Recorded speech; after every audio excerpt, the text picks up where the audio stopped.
This is a Film Stories original podcast. Love this podcast? Support this show through the Acast supporter feature. It's up to you how much you give, and there's no regular commitment. Just hit the link in the show description to support now. This episode is brought to you by Progressive Insurance.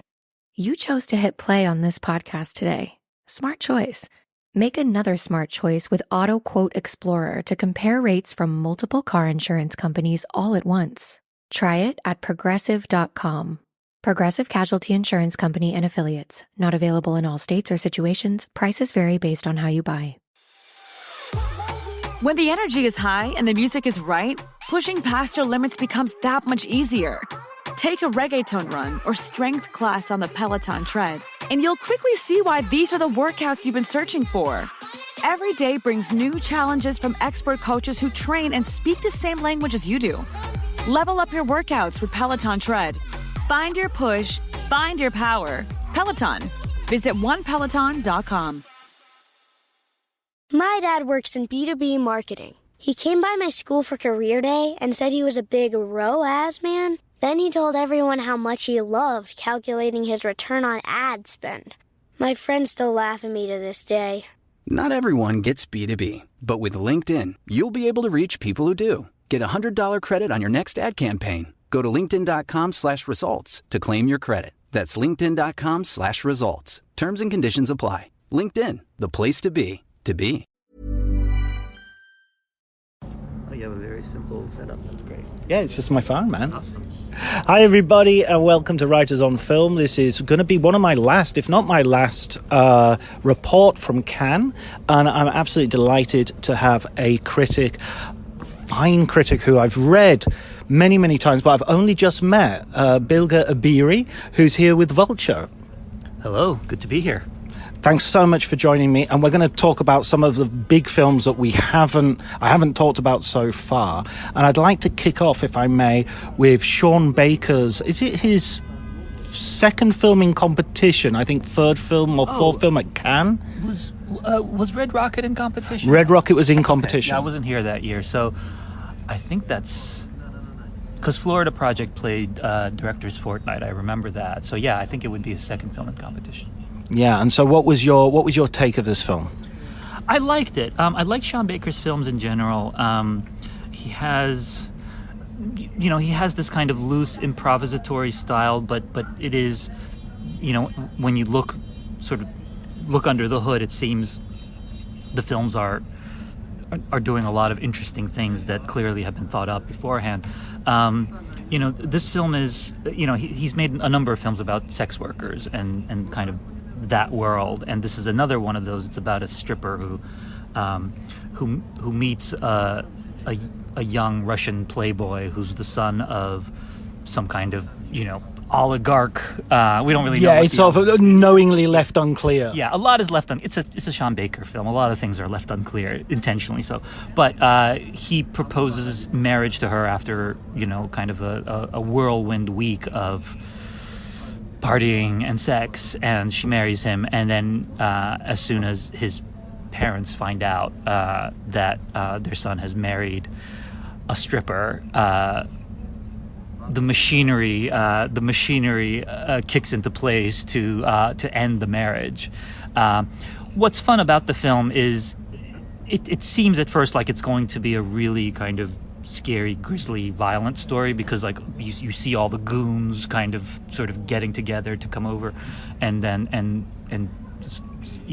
drag her out of the house. But actually the goons themselves are not particularly violent. They're just people doing a job, and the whole film is really about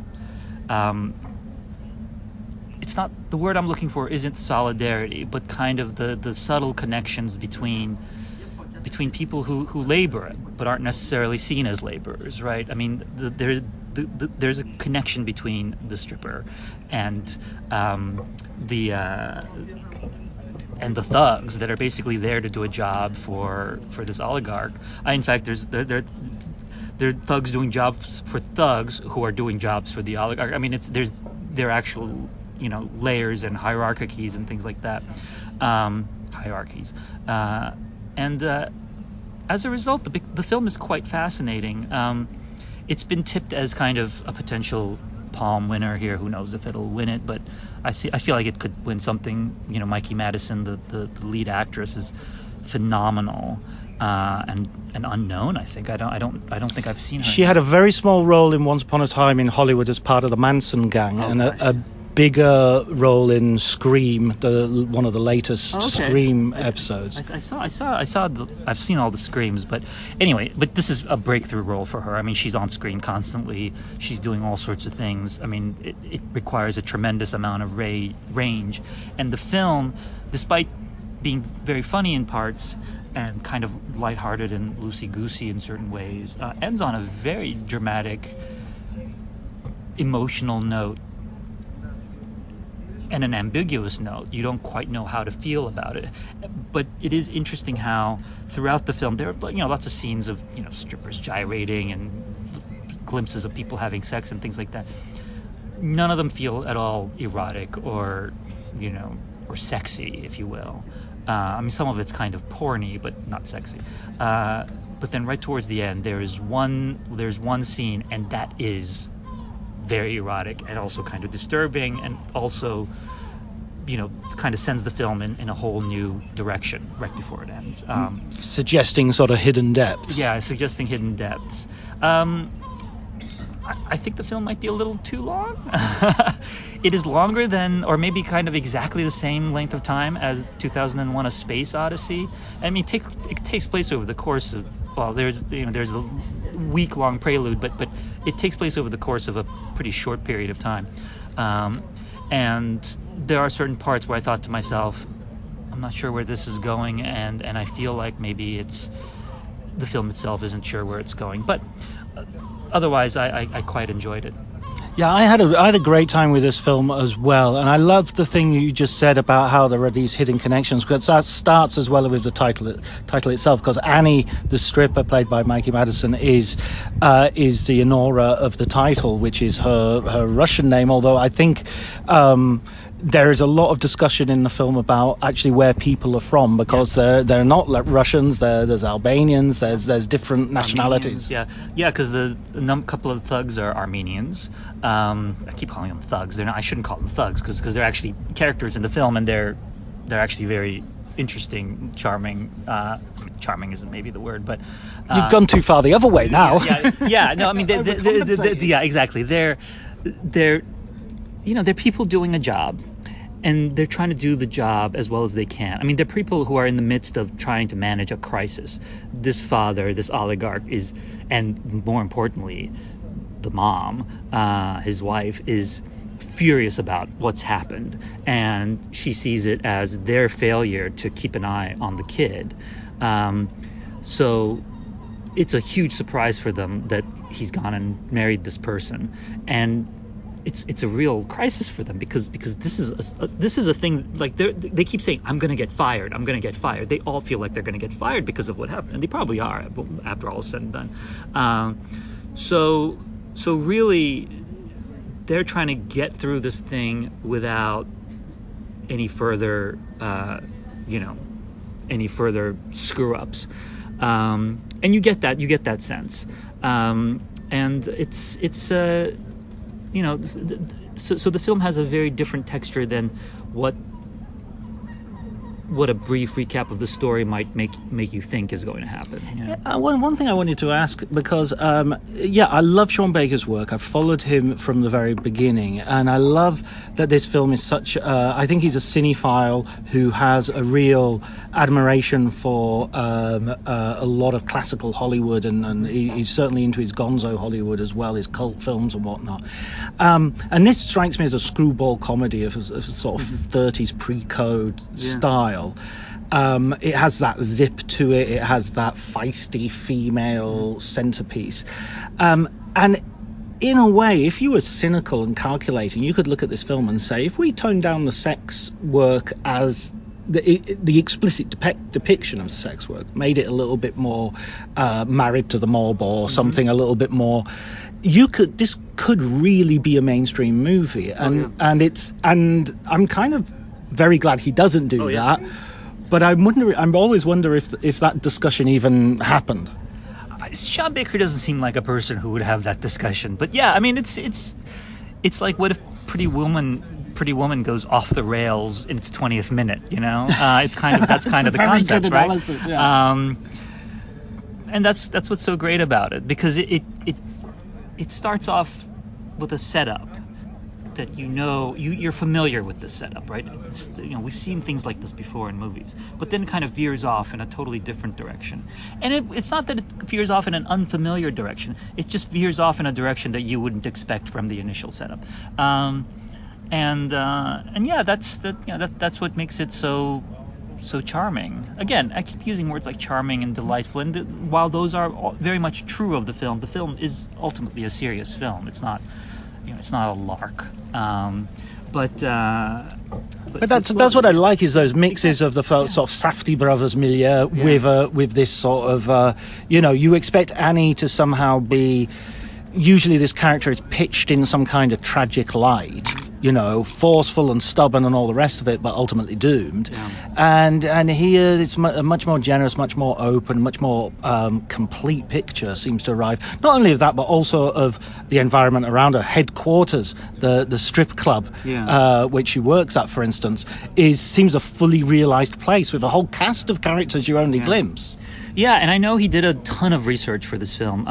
My colleague Rachel Handler wrote an article for Vulture. She interviewed some of the, some of the other actors are actually strippers, right? Strippers and actors who've, and they were, Sean Baker and his wife kind of talked with them over the course of development and production, and they used them for research, and then they cast them in the film, and they helped Mikey Madison do her research for the part. So there's a real kind of authenticity there, just because the director actually did the work, and also I think he's a little more familiar with this world than the average filmmaker, not because he's like spending his time in strip clubs, but because he has kind of delved into this world before. It seems so. I don't want to make everything into metaphor, but it seems like also that might be one of the reasons that he seems to concentrate on this, that it's an extreme form of capitalist exploitation, and that's and also not as exploitation, but also you use what you have to gain a foothold on the world. It is, and I mean, extreme form of capitalism definitely, but also, those kinds of extremes help clarify our own lives, not just in terms of capitalist exploitation, but also in terms of, how to negotiate the world in general, and how to negotiate relationships and things like that. I mean, there's a moment early on when Ivan Vanya, the young man who's I think 21, 22 in the film, 21, he proposes to Annie, and she doesn't believe him at first, and we don't believe him at first, and he's like, no, I'm serious, and she still doesn't really believe him. And there's this little moment where you can tell in her mind she's thinking, is this guy for real? And she accepts it. She, obviously she says, she says she'll marry him. And of course, as the audience, we're watching this thinking, well, this isn't going anywhere good. Like, this is clearly not going to turn out well. But the performance is so good, and the filmmaking is so on point, that you get the sense that she knows this too. You see, she still kind of knows this, but at this point, it's a what have I got to lose type of situation. I mean, there's a great scene towards the end when somebody said, I'm not giving anything away, but they're threatening her. It's like, you lose everything you have, and she doesn't say this, but she's thinking. She's like, I don't have anything to lose. What are you going to take from me? You know? And that kind of stuff just provides so much depth to a character and to a situation, and that's what's so great about Sean Baker's films in general. Do you think this is his best? Oh gosh, I really loved the Florida Project, and I really loved Red Rocket. For me, it's those types of assessments happen after I see the films multiple times, and then I can finally decide which one is his best. I think Red Rocket might be my favorite of his films, actually. Yeah, I think I'm still with Florida Project, but I think every film he's made is, it's up there. He's one of the most consistently interesting American filmmakers at the moment. And before Tangerine, he had a number of films that weren't necessarily all that well known. They didn't kind of break through in a big way. And a friend of mine, actually, Michael Sergio, who owns a company called Cavu Films, he released a couple of Sean Baker's early films. He's also an actor, and he shows up in this film as the judge at the end. Really? Yeah. That's a great role. Yeah. So Sean Baker still has some kind of fondness for these guys that he's worked with earlier. Now that he's a big shot, going to Cannes, red carpets and whatnot. I don't think. I mean, he's definitely. He's definitely arrived when it comes to the European film festival circuit. Florida Project, Willem Dafoe got an Oscar nomination for that, so there is some, noise. I will say, I mean, Anora could be a kind of a breakout film for him. Neon bought it, right? I think so, yeah. Neon bought it. I'm sure they'll give it an awards run. I feel pretty confident that it'll win something tonight. And so this could be one that kind of gets more awards love. But as I was watching it, I thought to myself, Sean Baker is one day going to win Best Picture for the Britney Spears biopic. You've heard it here first. What a wonderful project that would be. Excellent. So let's move on to another film which showed later on in the competition. To tell you the truth, Anora, I think, showed earlier this week, and it felt like now the competition's really getting going. There's a few, after a slow start, we had some really good pieces of work going out. Anora was one of the first that I really rated highly. But yesterday afternoon, I saw The Seed of the Sacred Fig, which is possibly the masterpiece of the festival. Well, I wouldn't call it a masterpiece, but I think it's an interesting film. Obviously, Mohammad Rasulov, the Iranian filmmaker who made it, had to flee Iran. There was he'd been in prison already, and then he'd been released from prison, but now, he was again, ordered to be imprisoned and flogged, and he actually he fled the country, and it was while he was making this film that the sentencing came down. I mean, he was making the film largely in secret anyway, because it's a film very critical of the regime, obviously. In that sense, I was very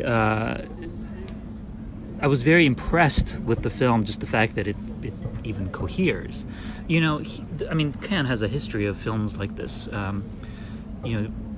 Kirill Serebrenikov's films have shown here. Kirill Serebrennikov, who has since, is no longer under house arrest in Russia, but he has a film here as well.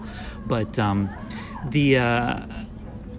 the story that will always resonate with me is in 1982, the Turkish-Kurdish director Yilmaz Güney had a film here called Yol. Now, Güney had spent most of his career, and he'd been an actor in a film. He had been an actor since the 50s and a director starting in the late 60s. He spent most of his career in prison, most of his directing career in prison, and very often he had surrogates who would direct for him. So he's often credited as a writer and a producer and sometimes an editor on his films, and he would write these films in prison. They would sneak out shot lists, they would make the films, he would edit them in prison, he'd briefly come out of prison, and then he'd get convicted of something again and go back. It's a whole story. It's a long story, but he made a film called Yol in the early 80s, again directed by someone else with shot lists and screenplays and direction. In fact, he even fired his initial director from prison and then hired another. When the energy is high and the music is right, pushing past your limits becomes that much easier. Take a reggaeton run or strength class on the Peloton tread, and you'll quickly see why these are the workouts you've been searching for. Every day brings new challenges from expert coaches who train and speak the same language as you do. Level up your workouts with Peloton Tread. Find your push, find your power. Peloton. Visit onepeloton.com. Explaining football to the friend who's just there for the nachos? Hard. Tailgating from home like a pro with snacks and drinks everyone will love? An easy win. And with Instacart helping deliver the snack time MVPs to your door, you're ready for the game in as fast as 30 minutes. So you never miss a play or lose your seat on the couch or have to go head-to-head for the last chicken wing. Shop Game Day Faves on Instacart and enjoy $0 delivery fees on your first 3 grocery orders. Offer valid for a limited time. Other fees and terms apply. Director, all these people had been his assistants in the past. And the film came to Cannes. Gunet fled prison right before that. He showed up at Cannes. He won the Palme d'Or. He shared it with Costa Gavras' Missing. I guess that year they decided they were going to go for a Greek-Turkish friendship kind of situation. And you know, Interpol on his tail, shows up, wins the Palme d'Or, and then goes into exile in France. And he died several years after that. But, you know, all this week there was this question of whether Russelov was going to come here because he obviously fled his country. And then, of course, he came. He was at his premiere. His couple of his actors were not. And he had pictures of them because they're back in Iran. You know, a lot of people who worked on this film, their passports have been confiscated. They can't leave. Russelov himself fled. He didn't, you know, get on a plane and leave. He crossed the border into, I believe, Turkey. You know, so there's a great backstory to the making of the film. I think the film is interesting. There are very strong things about it. I think it's a very impressive story, and the way it works in footage of the anti-hijab protests and things like that over the course of the film. I thought all that was really well done. I had some issues with, you know, and this seems very churlish, I thought some of the performances were quite weak in one note, which seems like a terrible thing to say because these poor actors are actually stuck in Iran and unable to leave and, you know, probably in danger themselves. So I'm glad, you know, the film exists. I'm glad they made the film. You know, there's certain elements, because it is a very narrative film. It is a film that, you know, it's not a film that relies on a ton of style to carry it through. It's a film that seeks to sort of absorb you into its moment. And there are certain elements of the film that didn't quite work for me, but, you know, at this point, what are you going to say to the guy? You know, he didn't really have a lot of time. He didn't really have a lot of chances to kind of keep shooting or re-edit it or do reshoots or anything like that. You know? Yeah, I mean, I sounds like I liked it much more than you did. My mention of a masterpiece earlier on. I mean, it's the first film for me that had felt weighty. Interesting. And the festival. At the festival. Okay. And I mean, there are films that maybe I enjoyed more, like Anora and The Substance, but I also think this just felt weighty and of the moment.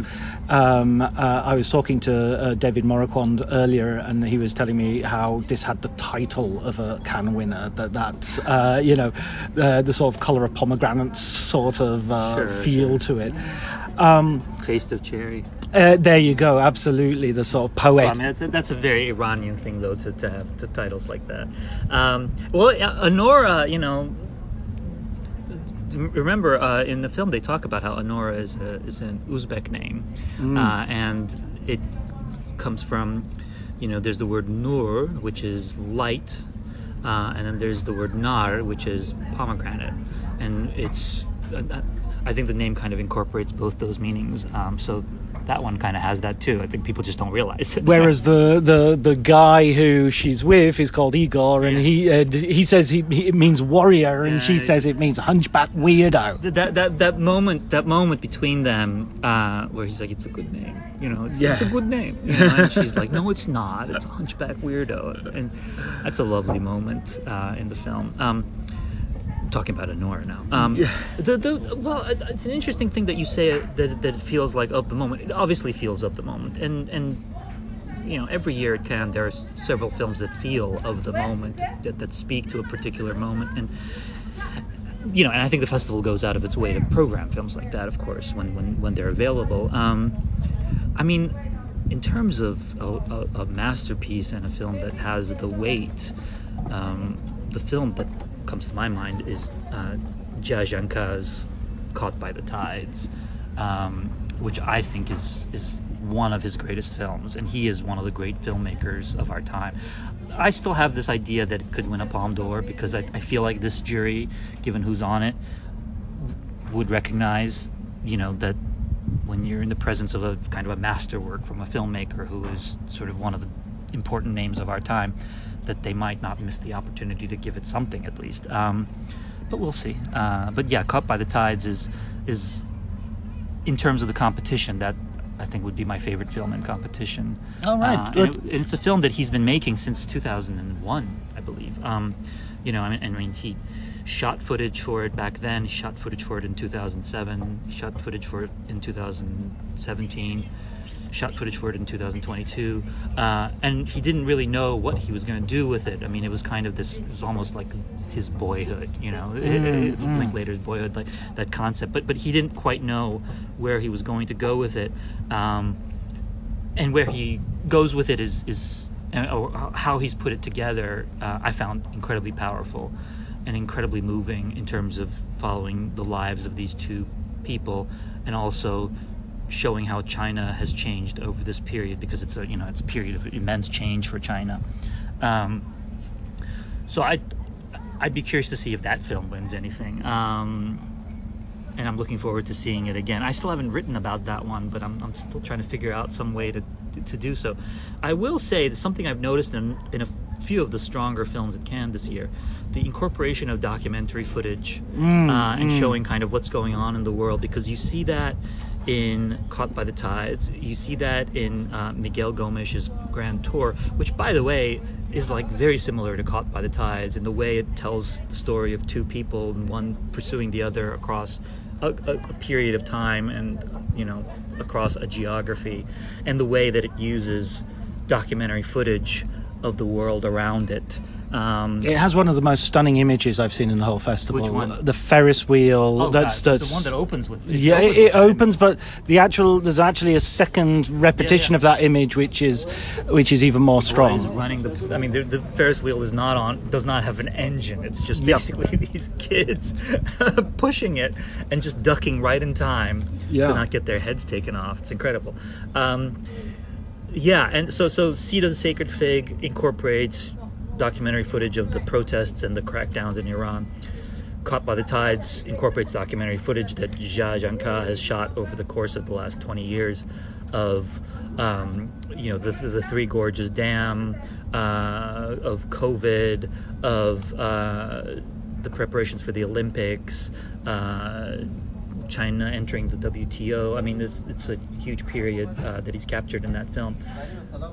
Grand Tour does something similar, although they're not necessarily historical moments that he's capturing. And then the other film that does that is All We Can Imagine Is Light, the Indian film, which also incorporates, it's a film about two nurses in Mumbai, and kind of their lives there. They live together in a small place, and the film constantly cuts to scenes from the street and scenes from around them, so it incorporates documentary footage in that way. So it's something I've noticed, a number of films doing here. I'm sure there are films out, that I haven't seen that do that as well. An unfinished film. Liu Ye's film has a whole bunch of sort of COVID-related documentary and shot on iPhone sort of footage. Yeah. So and it's it speaks to filmmakers trying to engage with the world around them, and in some cases also highlighting their alienation, perhaps, from the world. Also our point of view, where more people are filming stuff these days, and more people are, the idea that we're recording things is no longer exotic. Yeah, it hasn't been exotic for some time. The thing that I think is happening, and I think it's good that it's happening, is I think filmmakers have sort of embraced the sort of patchwork mixed media quality of this, because I think, and again, this is not necessarily new to 2024. I'm sure it's been a process, but I think for the longest time there was probably some thought in people's heads, well, this footage was shot on this and that footage was shot on that, and there's no way I can reconcile the two. And I think we've all become, I think maybe the mainstream has accepted this. Is like, you don't need to reconcile. It's okay. This can be 8mm. This can be, old DV cam, this can be iPhone, this can be that. That's a thing that, usually experimental filmmakers did, right? That was something that came from the avant-garde, but now it's become very mainstream to do that. Absolutely. Even The Apprentice this year had, the film stock changing from sort of 70s to 80s bleeding video, sort of where the colors are all over the place. These used to be high-level formalist things that filmmakers did, and now, everybody does it. It's a filter on Instagram. Right, exactly. Exactly. So it's funny because I do think that that's something that sometimes festivals like Cannes have to wrestle with. Everybody has to wrestle with it, but the idea that the things that visual culture becomes so much more sophisticated, that the things that we once thought were sophisticated now are kind of commonplace and cliche and even kind of annoying. You have to kind of keep up with the times, but then sort of, what does that mean? Because there's also something to be said for sort of the old school virtues of filmmaking, That's a film, there's a film here, it's not a great movie. It's very good in its first half, and then it kind of fell apart for me, but it's called The Girl with the Needle, which the Danish film, yeah. Yeah. But it is so well put together, it's shot in black and white. It looks fantastic. The editing is very precise. The acting is really good. It's such a kind of, I don't want to say conventional, because that's not the word I want to use, but it has a sort of old-fashioned quality to it.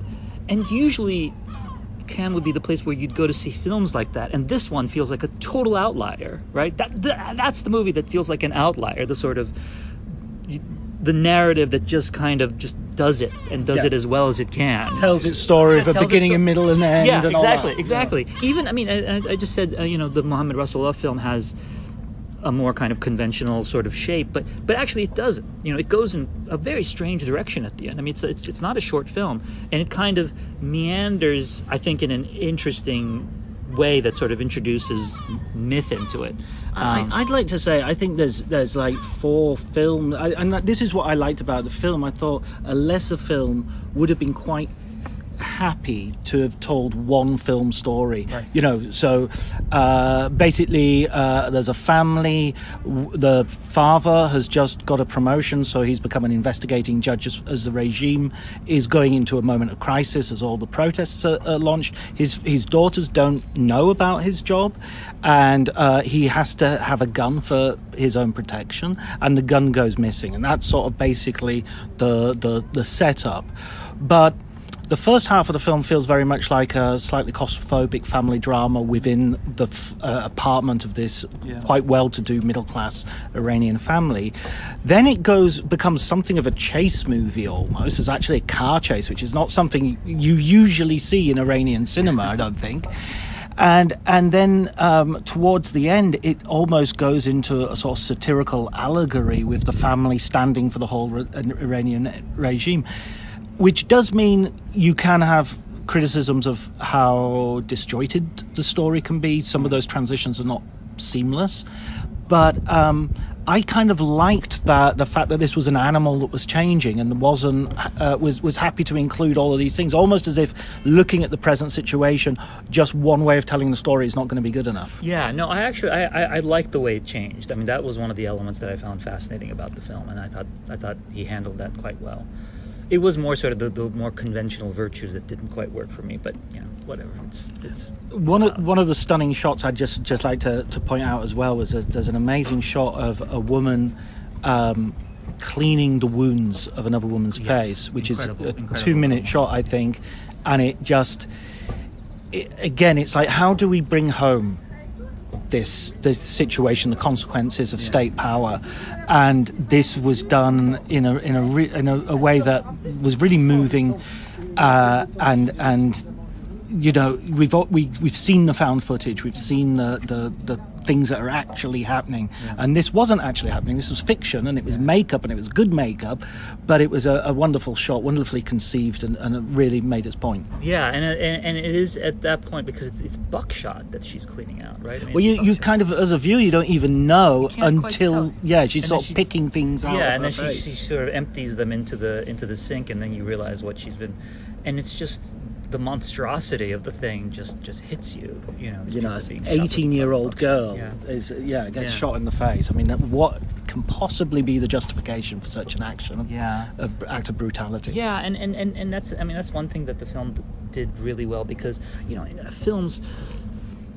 even films that you see at a place like Cannes, they run on escalation, right? You have to escalate everything. I mean, this is the thing that, Hollywood executives always, how does it escalate? How do we raise the stakes?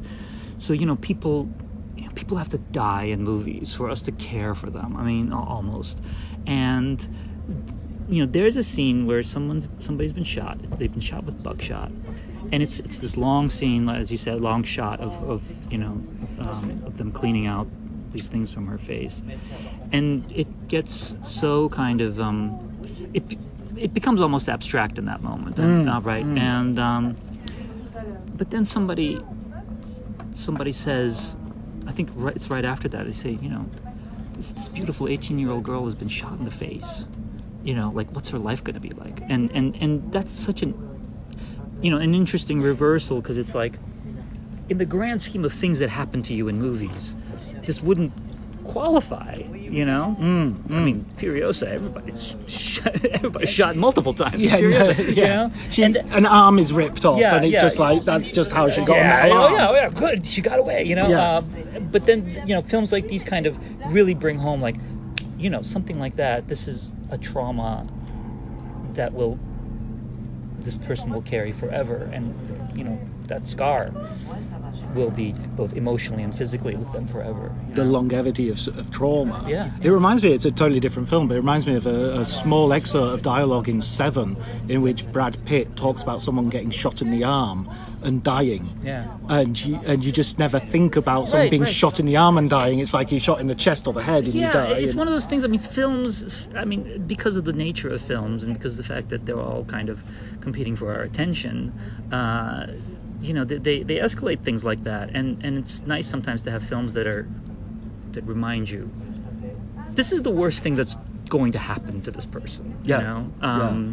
And even things which are non-fatal can be devastating. And can be, there's a weird thing about films that sort of drinking whiskey and being shot look weirdly pleasant. There's a weird, being shot in. William Holden made this stuff way too cool for us, Right? Sam Peckinpah made, flying through the air with bullets flying through you look almost fun.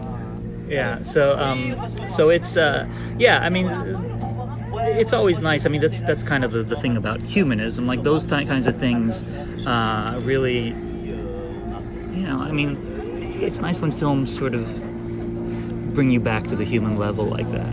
Yeah, absolutely. And talking of which, I think the aeroplane that is heading overhead is telling us we've gone over our time. But that was absolutely wonderful. Thank you so much for talking to me, Bilger. Thank you. That was great. I really enjoyed this. So, 1-800-Flowers.com knows that a gift is never just a gift. A gift is an expression of everything you feel and helps to build more meaningful relationships. 1-800-Flowers takes the pressure off by helping you navigate life's important moments by making it simple to find the perfect gift. From flowers and cookies to cake and chocolate, 1-800-Flowers helps guide you in finding the right gift to say how you feel. To learn more, visit 1-800-Flowers.com/ACAST. That's 1-800-Flowers.com/ACAST. Cue the fireplace and your favorite fall movie. There's nothing better than a cozy evening at home with a glass of First Leaf wine. First Leaf is a personalized wine club that delivers right to your door. Sounds magical, right? They get to know your favorite tasting notes, which varietals you enjoy, and whether you prefer sweet or dry wines. So in every shipment, you get bottles tailored to your unique palate. Go to tryfirstleaf.com/fall to get your first 6 wines for just $44.95 with free shipping. This episode is brought to you by Progressive Insurance. Do you ever think about switching insurance companies to see if you could save some cash? Progressive makes it easy to see if you could save when you bundle your home and auto policies. Try it at Progressive.com. Progressive Casualty Insurance Company and Affiliates. Potential savings will vary, not available in all states.